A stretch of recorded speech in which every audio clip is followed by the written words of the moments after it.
way sama be gigi kitimore gweng onego beni ringo idhi ka chief sama dichuo ngama miyo goyi onego beni dhi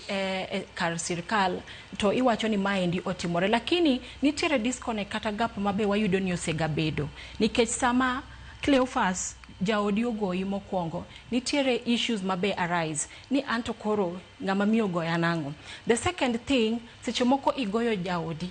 to iyudo ka samidhi ka chief tiwacho ni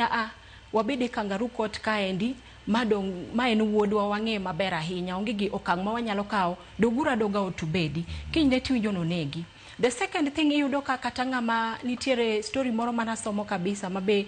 nomako chunya iyudo ni nyathi ma nyako wacho ni in-law mare mane gidak godo no bambe makoro miye HIV and AIDS. Gikaila gi iyudo ka seche moko idhi i-report to iyudo ka our local administration be seche moko let wa down. Iwinjo ni ma en jakaochwa kata ma en watwa okonego beni wakaone okang to magi gik monego beni wasebedo kwa timo awareness creation online to kendo be nitiere kaka wa connect gi even religion perspective entities mabe gigi kiwa wacho nyake kanisa sama pastor iyalo e kanisa kachacha be iwuoyo to skunde be onego beni nitiere gimilongo ni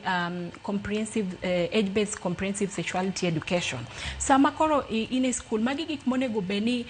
eyo eratiro maluwore kiluwo gi policies gi guidelines mabe omi onego beni magi gik miwacho ingiso nyathi onego beni timo kama lakini mokwongo en janyuol chakore gi janyuol Cleophas nikech kipuonja maber in kaka ng'ama awachi ni an parent mari apuonji maber ni onego beni timo ka to mokwongo mako osiepe gi nyathini ingise ni mae ndio onego beni timo ingeni kaka idongo kaka oriti kata kaka yomiluwo kidongo ngiso kaka idhi bedo ka in ng'atno indo maduong omiyo referral nitiere nemni mabe ochiw mabe inyalo goyo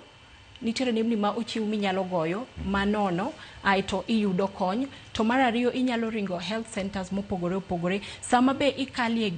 gender based violence to be gima anyalo wacho ni gender based violence biro e yore mopogore opogore onyalo biro e yo mar sexual kata e yo mar inyalo bambi kata mar ariyo obiro in terms of social media nitiere weche moko maga kweda ma ng'ato nyalo boloni ing'ama dichuo kata ng'ama miyo mago eko that is a form of gender based violence koro onyalo biro in terms of onyalo torture psychosocially that is still gender based violence koro okena ena gocho kende ema en gender based violence to kendo be e okang' ma wantiere kata kidieny ma wantiere sector mar disability inclusion yudo ka sana joge koma odak gi ng'ol mopogore opogore sana joma tindo mabe iyudo ka e kinde mabe gikale mathoth ahinya iyudo ka jarit mari in seche moko ng'ado mabe tiyo gi wheelchair to jarit mari seche moko take advantage of you kata caregiver mari take advantage of you to seche moko iyudo ka kinyalo wacho mae onge nitiere kuonde mabe iwuothe iyudo ka accessibility mondo mi iae odi mondo idhi osuptal iyudo ni tek mano endo koro in kata wheelchair mondo mi ango goli e bugo ma intie kata kama intie to maybe seche moko twenyo got mudhi nyaka e osuptal bedo matek koro in beta kaendi ibedo violated every now and then monuore dinwe to onge kaka inyalo golo dhogi to parani nitiere joge ko man gi ng'ol mopogore opogore jogo mok nyalo wuoyo nitiere jogo mok nyalo winjo koro okiani ng'at mane ma ere kaka nago uwi kata ere kaka nyalo wuoyo samang baba oduogo ere kaka nyalo wacho ni ng'ane no timona kama koido ka oling thi onge to seche moko be yudo ka any other form of violence mabe joma nigi ng'ol mopogore opogore kalie iyudo ka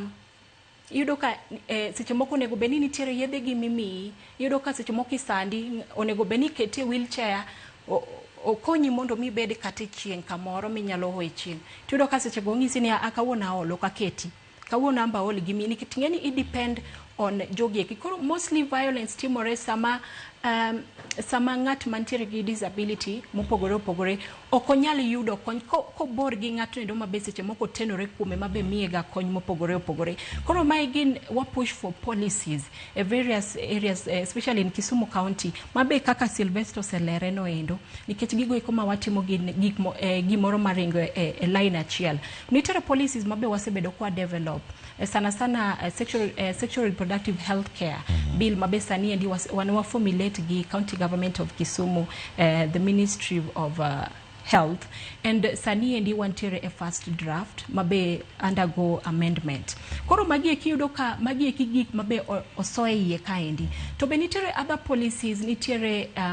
Persons with Disabilities Act 2003 mabe pod the amendment sani endi in parliament. Magi ekigik mabe nitiere ka a Sexual Offence Act, magi ekigik mabe oler kanyo maber. Koro iyudo ni policies wantiere go maber, referral pathways ema gaps nitiere. Nikech ang ni wugi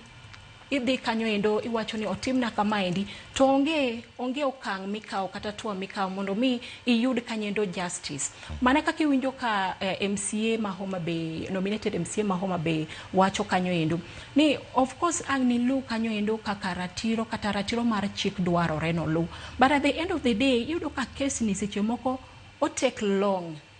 okao kanyo endo ndalo mang'eny kabisa kata kinde mang'eny. Apart from that, iyudo kanyo endo ka seche moko ng'atni endi oweye free, pod odhi mbele gi timo gini endi. Ang notim ne ng'ato kawuono, kiny notim ne ng'at machielo, kiny notim ne ng'at machielo, nikech ong'iyo go ni anyalo dhi machul pesa marom kama endi, kata anyalo dhi to pod ang ne weya, onge okang mibro kauna. To egini yudo ka jomoko bedo violated repeatedly sexually, jomoko be timo gini endi kata perpetrators gimedo time repeatedly, nikech